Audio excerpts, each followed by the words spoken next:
Балалар, қазақ тілі сабағын бастаймыз. Ең бірінші үй тапсырмасын тексеріп алайық. Үй тапсырмасына берілген жаттығуды айта қойыңыз. 32-ші жаттығу. Оқыңыз, бірінші сөйлеңіз.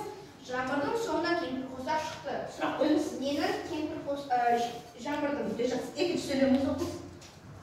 Селдің салдарынан көшені су басты. Ненің салдарынан? Сұрақ қойыңыз. Өте жақсы. Келесі тездетіңіз. Еркеназ тездетіңіз.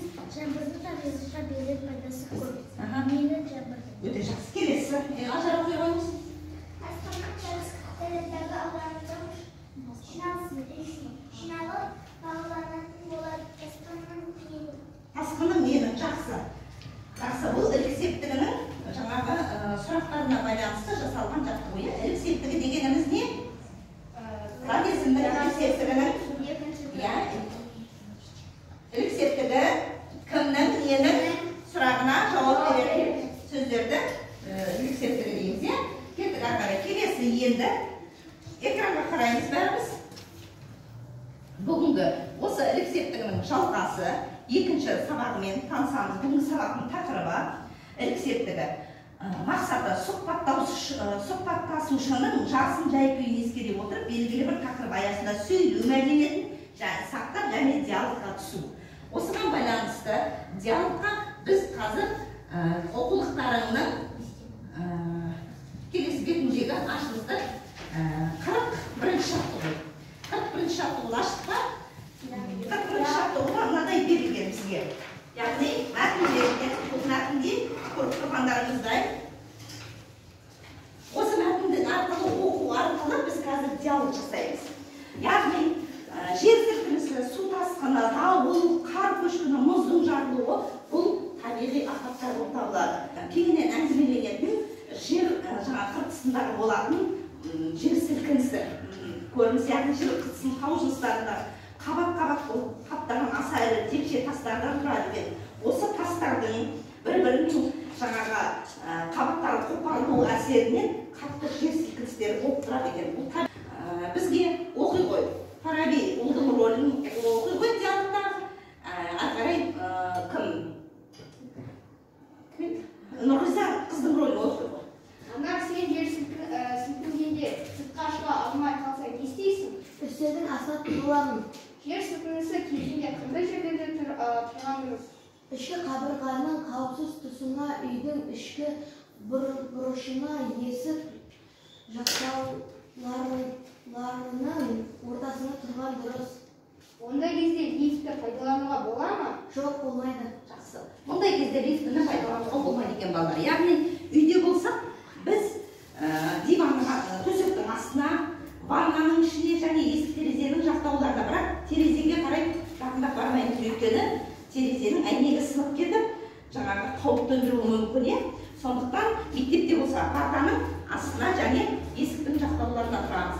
Мүмкіндік болса кең балаға жаңағы кең жерге ғимараттан тыс сыртқа қарай шығып кетуіміз керек екен. Бұл қауіпсіздік ережелерді біз білуіміз міндетті. Жақсы. Енді келесі кітаптарымыздағы келесі жаттығуды орындайық. Ол үшін сендер 23-ші беттегі 42-ші жаттығуды ашамыз. Ашпас бұрын дәптерлерімізді ашып, тақтадағы күнделігін жазайық. Күнделігін жазып, жаттығуды орындаймыз. Яғни сөйлемдердегі тыныс белгілерін қойып, сөйлемдерді көшіріп жазамыз. Бұл жерде тыныс белгілері қойылған ба балалар? Тыныс белгілері қойылмаған. Ол тыныс белгілерін біз өзіміз қоюымыз керек. Мысалы, жанартаудың атқылаған орны шұңқыр болып қалады. Сөйлем аяқталды. Енді жанартаудың сұрақ қойыңдар. Жанартаудың атқылаған, жанартаудың қанқалдар, оңша айтқанда вулкан дейді ғой. Вулкандар атқылағанда оның орны шұңқыр болып қалады дейді. Сол шұңқырларды дейді, кейде жаңбырлар жаңағы толып, үлкен көлге айналуы мүмкін дейді. Бұл да табиғаттағы олардың құбылысы. Келесі тапсырмаға сіздерге жеке тапсырма беремін. Жеке тапсырмаға парталарыңызға берілген, бағана мен үлестірдім сіздерге.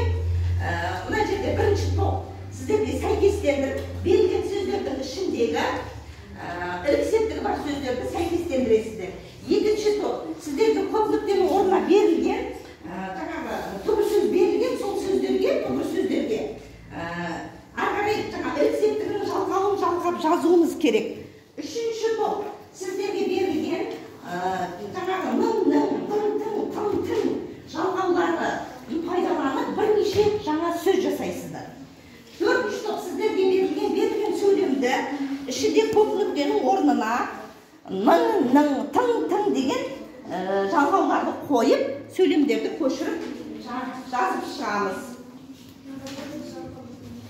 Мінекей сынақтай тапсырмалар.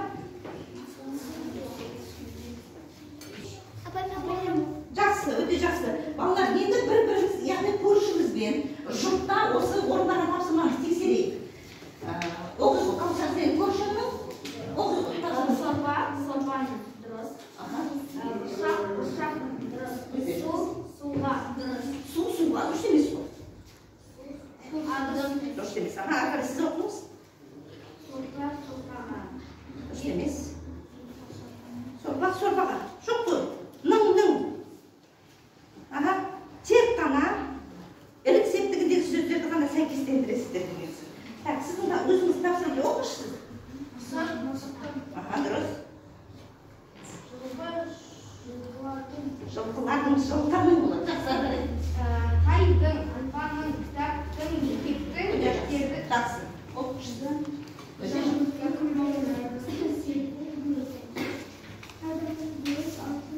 Жақсы. Ары қарай оқыш.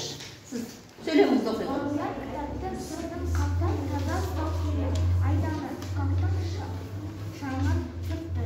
Жақсы.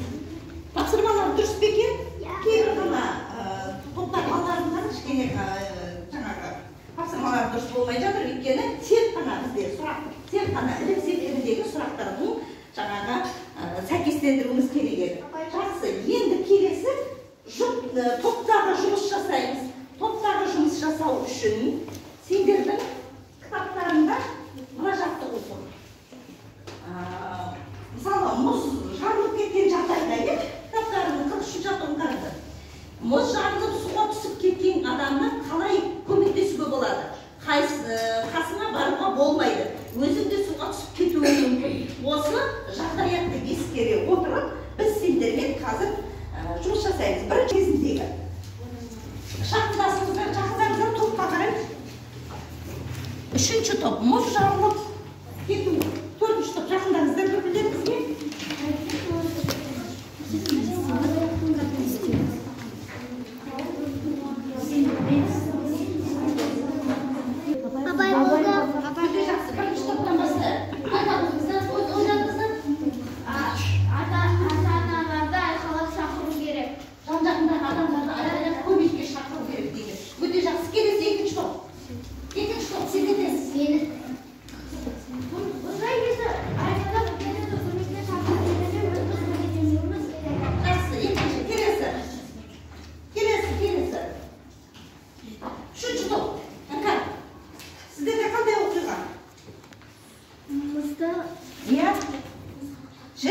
Жер астындағы жұқа мұз жарылып кетуі мүмкін. Осындай жағдайда не істеуіміз керек? Өте абай болуымыз керек. Үшінші топ келдіңіздер. Төртінші топ келдіңіздер. Айта қойыңыздар, сіздердің ойларыңыз. Егер аяқ астынан мұз жарылып сынықта пайда болса, ондай жағдайда қорқуға болмайды. Жаныңдағы, жан-жақтағы адамдардан көмек сұрау керек. Қандай жағдайда көмек сұрау керек? Яғни қауіпсіздік ережесін білу керек. Егер мұз жарылған жағдайда балалар, сіз сол мұздың үстімен басып жарып отырып келмеңіз жаныңызға. Сіз не істейсіз? Еңбектеп жаңа жүру арқылы досыңызға қол ұшын бере аласыз. Алдарыңызға мен мынадай жапырақшалар бердім. Мынау жерде кері байланыс жасаймыз. Бүгінгі сабақтан түсінгендіктеріңді қандай жаңағы дәрежеде өткендігін өзіңіз осы ойларыңызды жазып, анау білім ағашына әкеліп, мынау жерге жапсырып бере қойыңыздар. Ал өз ойларыңызды тез жаза қойыңыздар. Үйге 23-ші беттегі 45-ші жаттығуды аламыз. Бұл жердегі жоғарыдағы мәтіндерді пайдаланып, мәтіннің ішінен ілік септігіне байланысты жалғап сөйлем құрап жазамыз. Балалар, қолыңыздан сіздерге өз ойларыңызды, сабақтан алған әсерлеріңізді жазып қойсаңыздар, анау жердегі білім ағашына кері байланыс жасап, сол жерге түсініктеріңізді білдіре қойыңыздар. Осымен қазақтың сабағы аяқталды. Сіздерге көп рахмет.